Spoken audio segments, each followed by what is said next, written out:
Hey, how's everybody doing? It is Saturday, November 19th, 2016. The markets are closed. It's a Saturday. It's actually a Saturday afternoon.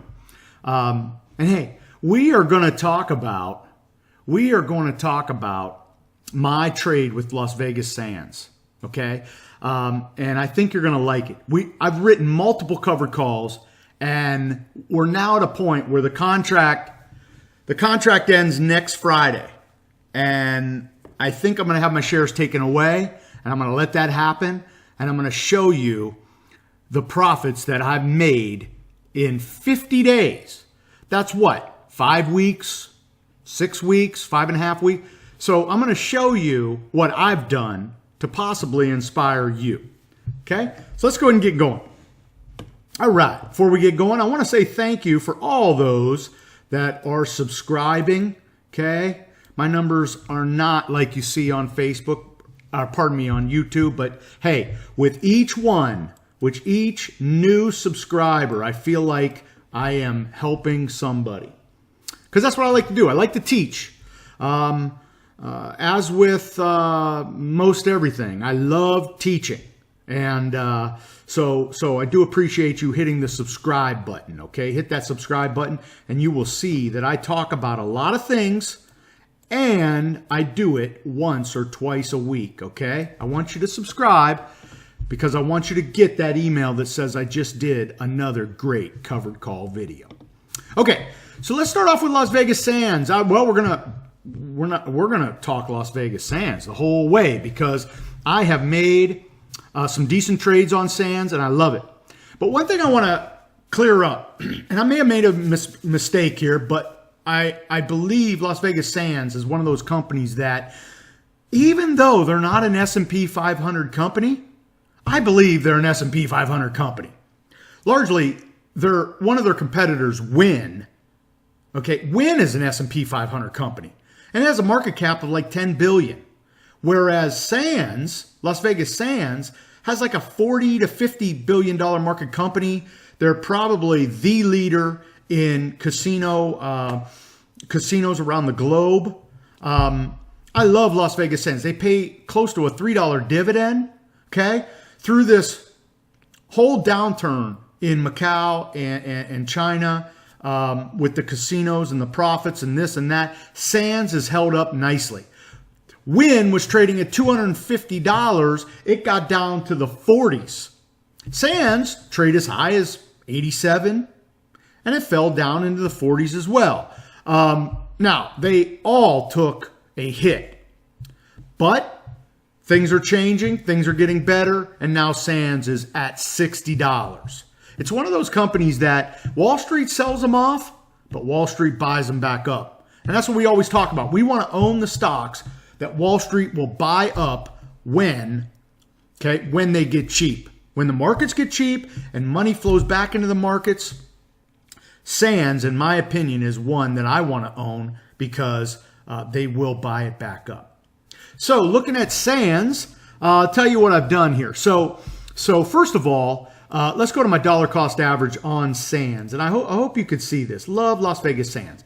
So as you can see, I invested only 300 shares on this trade, okay? Bought it back November 30th, okay? Pardon me, no. That was, September 30th. Notice my dollar cost average was 57.71. And look what I've done here. I have written, since this time, this many call options on it. Now, what's happening there? So what's happening there is, since I bought it back here, as it falls, right? I get paid a premium. The stock falls. That premium goes from, let's just say, $1. Say on any one of those, I got paid $1. And the stock went down to the point where I bought it back, right? Cleared my obligation for that trade.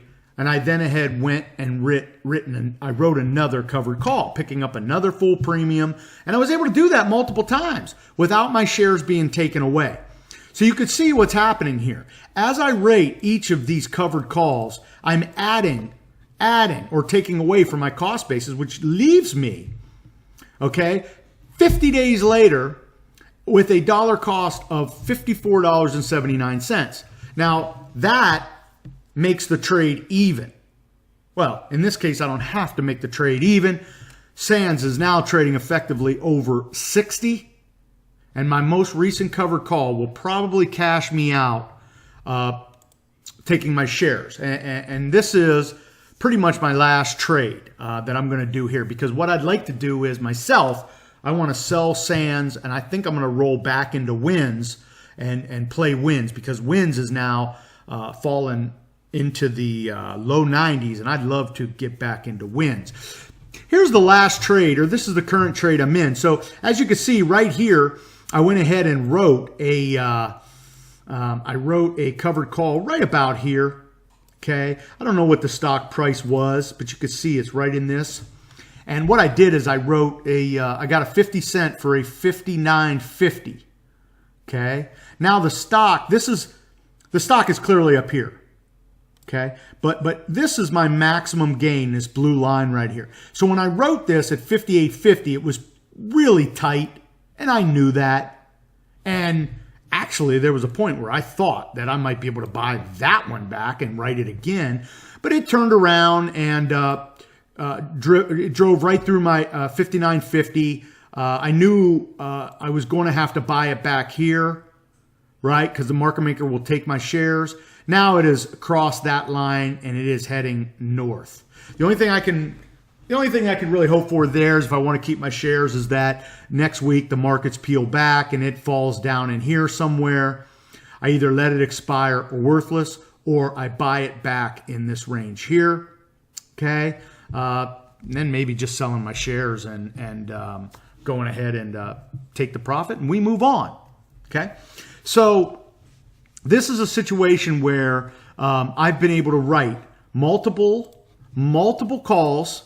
Okay, multiple calls on one stock, collecting all of those little mini paychecks in what I believe to be a semi-safe play.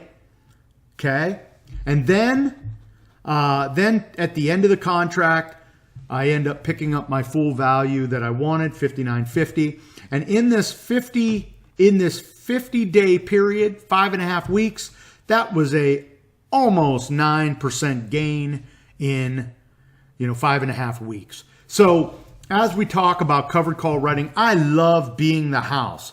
I love selling calls. I love dictating the terms where I own the stock. I will give somebody the right but not the obligation to buy my shares at a certain price that I dictate, and I also pick the time frame. Okay, so I'm able to pocket that premium. I'm able to get my price if my shares were taken away. I put that percentage in my pocket.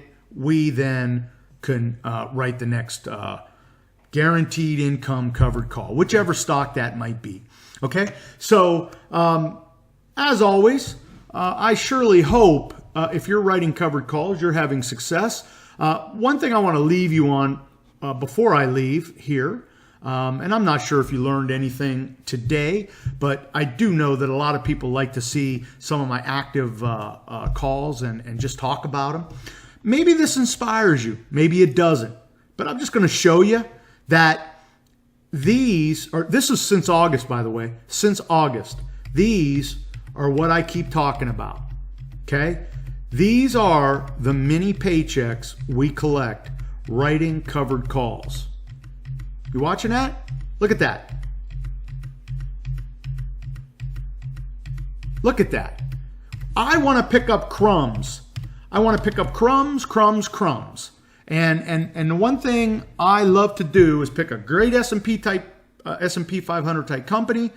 I want to write a nice little out of the money call, and I want to pick up that little crumb at 50 cent to 80 cent premium. Not much risk in my opinion. And if our shares are taken away, that's all right. We get that 1 to 2%. And if we do that week over week, or maybe 2 weeks over 2 weeks, Okay? One, we're active in the market. We're learning. We're always being educational, getting a financial education. And three, you just see the instant gratification of getting that little mini paycheck. And it excites me to do it time and time again. And what that does is it boosts my idea of building a covered call millionaire mindset. And hey, again, I hope I can do this. I can continue to do this. And when I'm in retirement, I hope to do this for my income and for all those little extras in life. So hey, until next time, I hope, actually till next time, which might be tomorrow, I'll do another video. Check back. We're going to talk a little bit about real estate and covered call writing. Okay? This is going to be a good video tomorrow. But hey, until next time, I hope all your covered calls are profitable.